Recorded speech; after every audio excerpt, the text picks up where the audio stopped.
మనుషులు చచ్చిపోతే ఎట్లా ఎవరిది రెస్పాన్సిబిలిటీ? అసలు పర్మిషన్ ఇవ్వకుండా ఆడెవడు తీయడానికి జనాలు 6 నెలల క్రితం ఎమ్మెల్యే గారంట R&B అధికారులకు ఎవరికి ఏం చెప్పకుండా ఎమ్మెల్యే గారు ఆదేశాల మేరకు తాడు తీసేశారంట. ఇప్పుడు చాలా మంది ఎమ్మెల్యే గారు స్వయంగా 6 చనిపోయారు, 25 మంది కాళ్ళీరిని అన్నారు.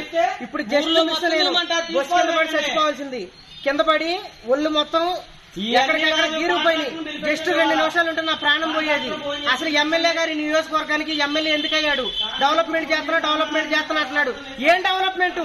నేను చచ్చిపోతున్నా, నా పరిస్థితి ఏంటి? మా అమ్మ నాన్నకి మీరే సమాధానం చెప్పేవాళ్ళు.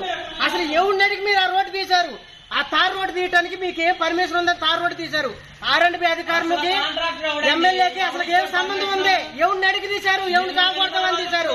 కలెక్టరు, ఎమ్మెల్యే, R&B అధికారులు మొత్తం వేడికి వచ్చి నాకు ఇప్పుడు నాకు జరిగిన దీనికి మీరు ఏం చెబుతారో చెప్పండి. చెప్పేదాకా నేను ఇక్కడ నుంచి కదలను. అదే చెప్తున్నా నేను. ఎంతమంది